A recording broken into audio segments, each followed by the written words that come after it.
राजधानी जयपुर में पहली बार डीजीएफटी आईसीई गेट से जुड़े साइबर फ्रॉड का बड़ा मामला देखने को मिला है। इस स्क्रिप्ट घोटाले में पुलिस ने एफआईआर दर्ज कर 5 आरोपियों को गिरफ्तार किया है।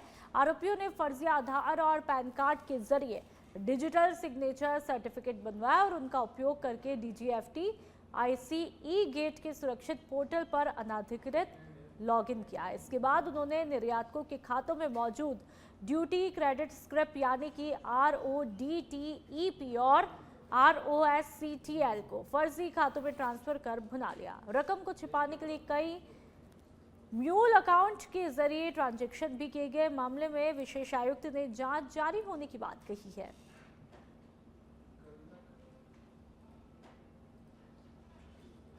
पास एक कंप्लेंट आई थी कि कुछ लोग फर्जी डिजिटल सिग्नेचर बना करके जो एक्सपोर्ट के उपरांत जो इंसेंटिव्स मिलते हैं उसका दुरुपयोग करते हैं और उसको फिक्टिशियस अकाउंट्स में ट्रांसफ़र करके बेच देते हैं। इस परिवाद पे की जांच हुई, फिर एफआईआर दर्ज की गई तो हमने ये पाया कि कुछ लोग हैं जो फर्जी आधार कार्ड और पैन के आधार पर डिजिटल सिग्नेचर्स बनाते हैं।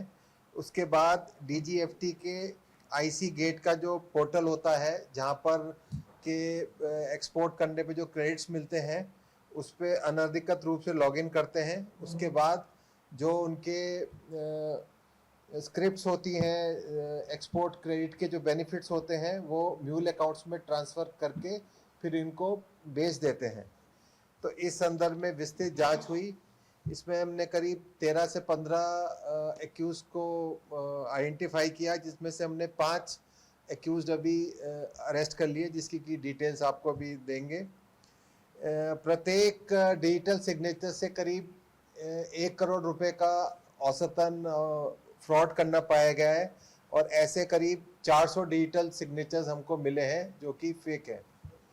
तो इस संदर्भ में और विस्तृत जानकारी ओम प्रकाश जी आपको बताएंगे। ये मोटा मोटा करीब 400 जो हमारे पास जो शिकायत आई थी कि जो स्क्रिप्ट किसी की चोरी हो गई थी और जिसमें लगभग 93 लाख का उनके साथ चीटिंग हुई थी, उसके बाद से सारे इस फ्रॉड की विवेचना की गई। और सबसे महत्वपूर्ण बात यह है कि डीजीएफटी का जो प्लेटफॉर्म है आइसगेट प्लेटफॉर्म, ये काफ़ी सिक्योर प्लेटफॉर्म माना जाता है और पहली बार किसी ने उसको ब्रीच करने की कोशिश करी और फेक डिजिटल सिग्नेचर बना करके, उस हिसाब से यह बहुत ही महत्वपूर्ण केस है। और जो 5 लोग गिरफ्तार हुए हैं उसमें 4 तो फेक डिजिटल सिग्नेचर बनाते हैं और एक सुल्तान है, वो उनको सारे उपकरण मुहैया कराता है। ये सारे लोग डिजिटल सिग्नेचर बना करके दिल्ली में जा करके फिर व्यवस्था क्रिएट करते थे, जिससे कि जो आइस गेट के प्लेटफॉर्म पे सेंध लगा सके और फिर दुबई के प्लेटफॉर्म से जो इनके जो रिवॉर्ड्स होते थे एक्सपोर्ट के, उसको विभिन्न म्यूल अकाउंट्स में ट्रांसफ़र किया जाता था। अभी तक लगभग 400 करोड़ के फ्रॉड होने की संभावना है। जैसे जैसे प्रकरण में अनुसंधान आगे बढ़ेगा, मुझे लगता है कि ये अमाउंट और भी ऊपर जा सकता है। और इसमें जो टीम के लेवल पे जो एसएचओ और एएसआई सारे लोग इन्वॉल्व रहे, सबने इसकी गोपनीयता का ख्याल रखा। इस कारण से हम इस पूरे दौसा में भ्रष्टाचार निरोधक ब्यूरो ने समाज कल्याण विभाग में बड़ी कार्रवाई करते हुए सत्यापन अधिकारी रितेश शर्मा को रिश्वत लेते रंगे हाथों गिरफ्तार किया है। इस कार्रवाई में दलाल राजू नट को भी एसीबी टीम ने पकड़ा है। दोनों को 30,000 रुपए की रिश्वत राशि लेते हुए ट्रैप किया गया। जानकारी के मुताबिक आरोपी पहले ही परिवादी से 40,000 रुपए ले चुके थे और कुल 1 लाख रुपए की मांग की गई थी। ये कार्रवाई एसीबी के डीआईजी अनिल कयाल के निर्देशन में हुई। फिलहाल एसीबी टीम आरोपियों से पूछताछ कर रही है और पूरे मामले की जांच जारी है। तो दलाल राजू नट भी पकड़ा गया। 30,000 रुपए लेते हुए रंगे हाथों धर दबोचा किया, गिरफ्तारी की गई है। परिवादी से कुल 1 लाख रुपए की मांग की थी। दौसा में समाज कल्याण विभाग में रिश्वत कांड देखने को मिला है। सत्यापन अधिकारी रितेश शर्मा एसीबी ट्रैप में गिरफ्तार हुआ है और दलाल राजू नट भी 30,000 रुपए लेते हुए धर दबोचा गया। दौसा में यह कार्रवाई हुई। तो तस्वीरें लगातार आपको दिखा रहे हैं। दौसा के अंतर्गत एसीबी की कार्रवाई हुई है और परिवादी से कुल 1 लाख रुपए की मांग कर रहा था। ऐसे में समाज कल्याण विभाग में रिश्वत कांड हो जाना हैरान कर देने वाला मामला है।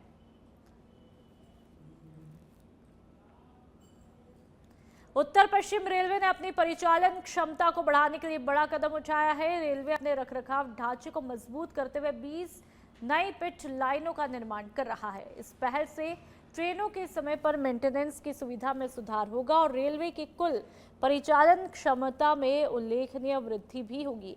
अधिकारियों के मुताबिक इस विस्तार के बाद नई रेल सेवाओं की शुरुआत करना आसान होगा।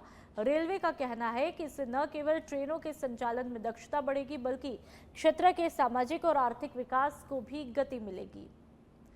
तो 20 नई पिट लाइनों का निर्माण होना है। ट्रेनों के मेंटेनेंस क्षमता में भी इजाफा होगा, बढ़ोतरी होगी और नई रेल सेवाओं का रास्ता भी अब सुगम होगा, यानी कि आसान होगा। तो उत्तर पश्चिम रेलवे की एक बड़ी पहल देखने को मिली है।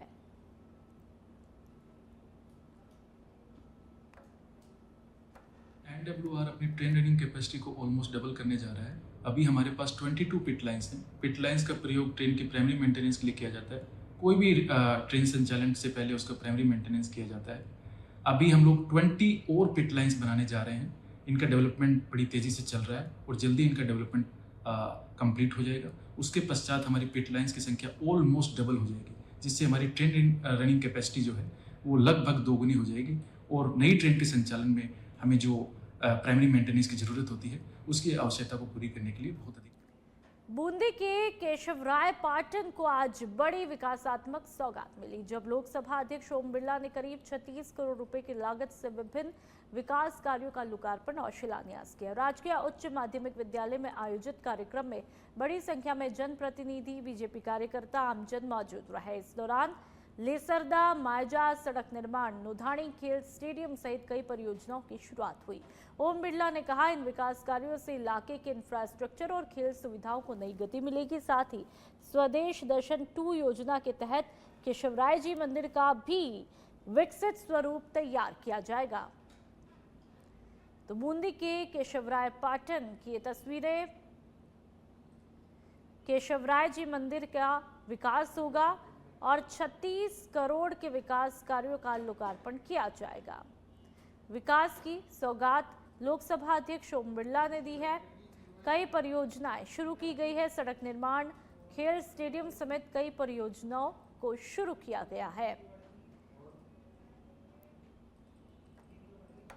हम चाहते हैं इस इलाके के लोग समृद्धि हो, खुशहाली हो, लोगों को रोजगार मिले, लोगों के कहीं भी नहर का पानी, चंबल का पानी जितना अपना किसी के पास नहीं। कोई भी टेल क्षेत्र है, आने वाले समय में ये बेटे हमारे नेता कहां चले गए, सरपंच साहब, हर बार बड़ा खेड़ा के लोगों को टेल क्षेत्र के लिए लड़ना पड़ता है। 2 साल लगेंगे, कोई भी टेल क्षेत्र के अंदर अब पानी सही समय पे पहुंचेगा, इसकी हमने योजना बना दी। जितने भी सीएडी के छोटी मोटी नालियां, कलवट, फॉरवर्ड टूटी है, उसके लिए 25 करोड़ रुपए स्वीकृत करें। सारी नहरों को अब हम खड़े।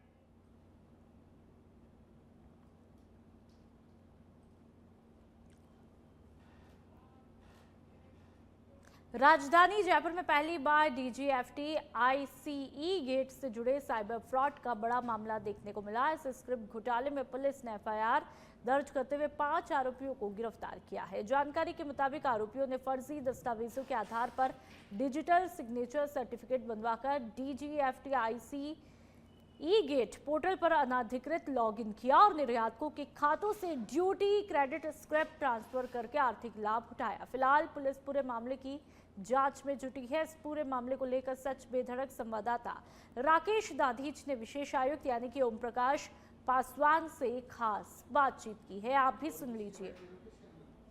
राजधानी में पहली बार डीजीएफटी साइबर फ्रॉड का मामला है। हमारे साथ है विशेष आयुक्त ओम प्रकाश, जिन्होंने इसका खुलासा किया है। सर, क्या पूरा प्रकरण है और क्या खुलासा हुआ इसमें?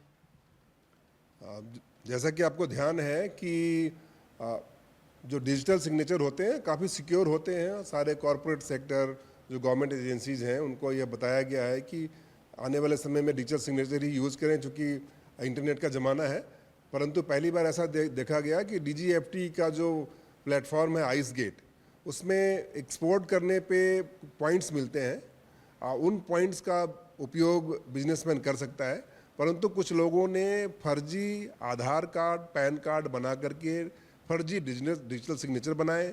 उसके बाद वहाँ DGFT के प्लेटफॉर्म में सेंध लगाई और वहाँ पे एंट्री करके वहाँ के जो व्यापारी थे उनका प्रोफाइल चेंज किया, उनका ईमेल आईडी चेंज किया, उनका मोबाइल नंबर चेंज किया। उसके बाद जो उनके जो स्क्रिप्ट थे, जो उनको इंसेंटिव थे, उसको म्यूल अकाउंट्स में ट्रांसफ़र किया। और इसमें 4 लोग जोधपुर से गिरफ्तार किए गए हैं। इसमें एक मीडिएटर जो सुल्तान है उसको भी गिरफ्तार किया गया है। और ये सारे लोग फेक डिजिटल सिग्नेचर बना करके और ये दिल्ली में देते थे। दिल्ली में वहाँ पे लोग, संदिग्ध लोग जो इस पूरे घटनाक्रम में शामिल हैं, ये लोग DGFT के प्लेटफॉर्म में सेंध लगाते थे और वहाँ से फिर व्यवस्था बना करके फिर दुबई के सेंटर से वहाँ से म्यूल अकाउंट्स में पैसे ट्रांसफ़र किए जाते थे। प्रारंभिक अनुसंधान हुआ, कुछ बड़े नाम भी आए जैसे CA जैसे लोग इसमें शामिल है। क्या उन लोगों की गिरफ्तारी भी जल्द से जल्द होगी? अनुसंधान चल रहा है। डेफिनेटली ऐसे लोगों का इन्वॉल्वमेंट है, क्योंकि अभी हमारे पास डिजिटल सिग्नेचर आए हैं जिसमें कि जो सिग्नेचर है वो महिला के नाम से जारी है, परंतु इसमें फोटोग्राफ पुरुष का लगा हुआ है। तो जो डिजिटल सिग्नेचर जारी करती है संस्थाएं, जो 13 संस्थाएं हैं, उनको भी अपने सिस्टम को ठीक करने की आवश्यकता है। और डेफिनेटली जो पैन कार्ड है, आधार कार्ड है, इन सारी चीज़ों को देने में जो कुछ CAs की भी इन्वॉल्वमेंट की जांच की जा रही है। आने वाले समय में जैसे जैसे जो किंगपिन्स पकड़े जाएंगे, वैसे वैसे हम कहने की स्थिति में रहेंगे कि किन तरह के लोगों का इसमें इन्वॉल्वमेंट था। और लगभग एक जो डिजिटल सिग्नेचर जब फॉर्ज होता है उसमें 1 करोड़ का स्कैम करना पाया गया है। तो लगभग अभी तक 400 फॉर्ज ऐसे डिजिटल सिग्नेचर होने की सूचना है हमारे पास। तो लगभग ये 400 करोड़ का स्कैम लगता है। लगातार साइबर फ्रॉड के बारे में कैंपेन चलाया जा रहा है कि बचाव करे। पुलिस मुख्यालय की तरफ से भी एक दिशा निर्देश निकलते हैं। क्या आपका कहना है आम पब्लिक को लेकर चैनल के माध्यम से कि साइबर फ्रॉड से बचे? जब भी आप साइबर वर्ल्ड में होते हैं तो आपको सबसे पहले अपने पासवर्ड्स का, और जहाँ पे आप इंटर करते हैं, जैसे कोई OTP मांगता है या कोई भी ट्रांजैक्शंस करते हैं, कहीं पे क्लिक करते हैं, तो अनऑथोराइज जगहों पे क्लिक ना करें, जिससे कि मैलवेयर आपके सॉफ्टवेयर में ना आ जाए। और उसमें जितने सिक्योरिटी फीचर्स हैं उनका ध्यान रखें, पासवर्ड्स भी सिक्योर रखें और ऑथेंटिक रखें। और कभी भी कम से कम डिजिटल सिग्नेचर किसी को डिलीगेट ना करें, क्योंकि कहीं भी उस सिस्टम में कोई व्यक्ति जो आपका काफ़ी विश्वासी है, आपके डिजिटल सिग्नेचर का मिसयूज़ करके कोई बड़े ट्रांजैक्शंस कर सकता है, जिससे कि आपकी कंपनी को या आपको काफ़ी बड़ी वित्तीय हानि का सामना करना पड़ सकता है। तो ये थे हमारे साथ विशेष आयुक्त ओम प्रकाश, जो बता रहे थे कि आने वाले समय में जो ये साइबर फ्रॉड में शामिल लोग होंगे उन लोगों को भी जल्द से जल्द डिटेन किया जाएगा, क्योंकि ये लंबी चैन है, इस पे अनुसंधान चल रहा है। Supervision Jaipur police commissioner Sachin Mittal का चल रहा है। लगातार साइबर जो टीम है इस पूरे केस पर नज़र बनाए हुए हैं। आने वाले समय में बड़ी गिरफ्तारियां देखने को मिलेगी। कैमरा पर्सन विजय गिरी के साथ राकेश दादी, सच पे धड़क, जयपुर। भारतीय जनता पार्टी के 47वें स्थापना दिवस के मौके पर घनश्याम तिवारी, वसुंधरा राजे और मदन राठौड़ समेत वरिष्ठ नेताओं की मौजूदगी में आयोजित कार्यक्रम में संगठन के इतिहास, विचारधारा और कार्यकर्ताओं के योगदान को याद किया गया। साथ ही वरिष्ठ कार्यकर्ताओं श्रीराम खंडेलवाल और चमन लाल तंवर का सम्मान किया गया। तिवारी ने आपातकाल के दौर में कार्यकर्ताओं के संघर्ष को जन संघ की मजबूती का आधार बताते हुए राजमाता विजयाराज सिंधिया और श्यामा प्रसाद मुखर्जी के योगदान को रेखांकित किया। तो वहीं राजे ने संगठन में निष्ठा और सिद्धांतों की अहमियत बताते हुए अटल बिहारी वाजपेयी के आदर्शों का उल्लेख भी किया और प्रधानमंत्री नरेंद्र मोदी के नेतृत्व में भारत की वैश्विक स्थिति को मजबूत बताया। एक विचार, एकात्म मानववाद का सिद्धांत लेकर के और सर्वे भवंतु का सिद्धांत और वसुधैव कुटुंबकम का ये भाव लेकर के हमारा नेतृत्व आगे बढ़ रहा है और वो लोग नेस्तनाबूद हो गए जो हमारे लिए और बुरे विचार रखते थे। जो व्यक्तिवादी पार्टियां थी आज वो समाप्त प्राय हो रही है। जो परिवारवादी पार्टियां हैं वो लुप्त होने जा रही है। कभी किसी जमाने में हिंदुस्तान में भी उनका शासन था, कभी उनका हिंदुस्तान के कई राज्यों में शासन था। एक आपने वो देखा होगा ना, एक फिल्म कोई इन दिनों में चल रही है, धुरंधर। देखी आपने धुरंधर? धुरंधर 1 भी देखी होगी, अभी धुरंधर 2 भी चल रही है। एक बात आदरणीय घनश्याम जी गवाह है कि मैंने सदन में यह बात कही थी, राज्यसभा में मैंने ये बात कही कि ऐसे ऐसे लोग भी बैठे हैं जिनके राज में हिंदुस्तान में नोट बनाने की मशीन बनाने का ठेका यूरोप की जिस कंपनी को दिया, पाकिस्तान के लिए भी नोट छापने की मशीन का ठेका भी उसी कंपनी के पास था। हम सब चुनाव जीतने तक ही सीमित नहीं हैं। हम लोगों ने लोगों के दिल को भी जीतने की कोशिश की है, तब की थी परिवार मान के, और अब भी कर रहे हैं कि ये समझ आके लोगों को बार बार कि ये हम लोगों ने तब से छोटे बच्चे की लेवल से बड़ा करा है, और इस वट वृक्ष को जिंदा रखने का काम सिर्फ नेतृत्व का नहीं है, हम सबका है। उस चीज को याद दिलाने का काम बार बार कहते हैं। अब जन्म कैसे हुआ आप तो लोग तो जानते ही हो।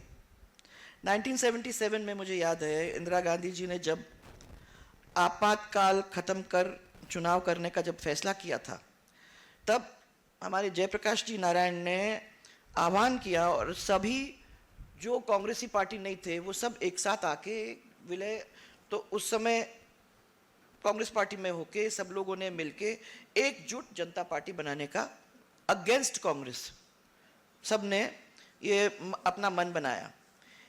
1 मई को जनसंघ का विलय हुआ और कुछ ही दिन बाद ये तो आवाज़ उठने लगी, जैसे इन्होंने बताया आपको कि भैया तो आप में नहीं रह सकते, आरएसएस से जुड़े व्यक्ति इस पार्टी में नहीं रहेंगे।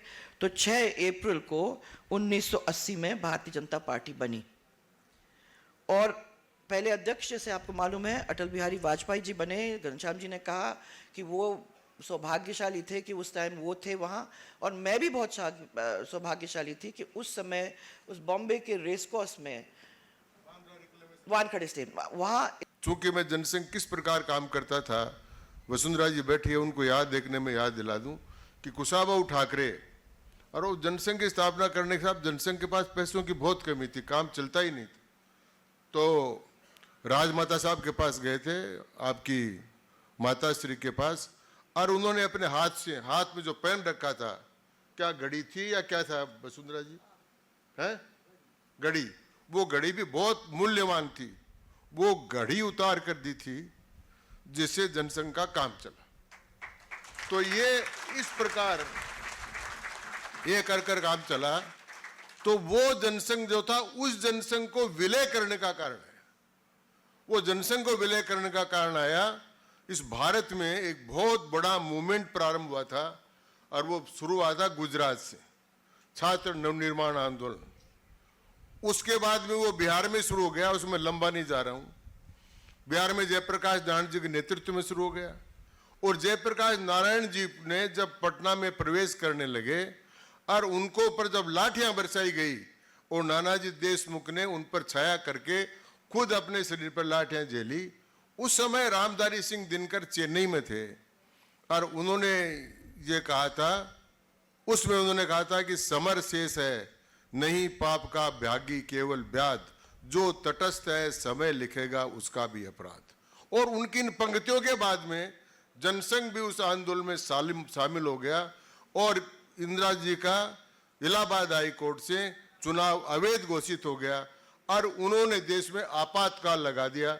मैं उस सारी परिस्थितियों पर नहीं जाना चाहता कि जिस संघर्ष से निकल के हम देश में राज कर रहे हैं और दुनिया की सबसे बड़ी पार्टी है, उस पार्टी की विचारधारा आइडियोलॉजी से हमको दृढ़ संकल्पित रहना चाहिए। आइडियोलॉजी ही हमारा आधार है और आइडियोलॉजी से भटकने के बाद बहुत से भटक के चले गए, लेकिन उनको कुछ नहीं मिला। मैं भी इमरजेंसी का भुगता हुआ व्यक्ति हूँ। मैं मेडिकल कॉलेज में शाखा लगाता था, जो मेडिकल कॉलेज में देश की सबसे बड़ी शाखा लगती थी। वहाँ मैं स्वयंसेवक रहा और उसी के कारण इमरजेंसी में हमको मीसा में रहना पड़ा, यातनाएं बहुत सहनी पड़ी, लेकिन हमारे लिए लास्ट सर्वोपरि है। हम गीत गाया करते थे संघ की शाखा पे, तेरा वैभव अमर रहे। भारतीय जनता पार्टी के स्थापना दिवस पर नेता प्रतिपक्ष टीकाराम जूली ने बीजेपी सरकार पर निशाना साधा। जूली ने कहा, यह बड़ी विडंबना है कि राजस्थान दिवस को तिथि के मुताबिक मनाने की बात करने वाली बीजेपी सरकार अपनी पार्टी का स्थापना दिवस अंग्रेजी कैलेंडर के मुताबिक मना रही है। उन्होंने सवाल उठाते हुए कहा, आखिर ये दोगलापन किस लिए है? जूली के इस बयान के बाद हिंदी बनाम अंग्रेजी कैलेंडर को लेकर सियासत तेज हुई है। राजनीतिक गलियारों में इस मुद्दे पर बहस शुरू हुई और दोनों पक्षों की तरफ से प्रतिक्रियाएं सामने आ रही है। देखिए, आज बीजेपी का दोगलापन फिर वापस आ गया है। आज बीजेपी अपना स्थापना दिवस मना रही है, वो भी अंग्रेजी कैलेंडर से। तो क्यों भाई, राजस्थान दिवस क्यों मने हिंदी पंचांग से? आप खुद का जन्मदिन मनाते हो अंग्रेजी कैलेंडर से और बीजेपी अपना स्थापना दिवस मनाती है अंग्रेजी कैलेंडर से। तो राजस्थान दिवस से आपको क्या चिढ़ है? इसको आप क्यों चेंज करना चाहते हैं?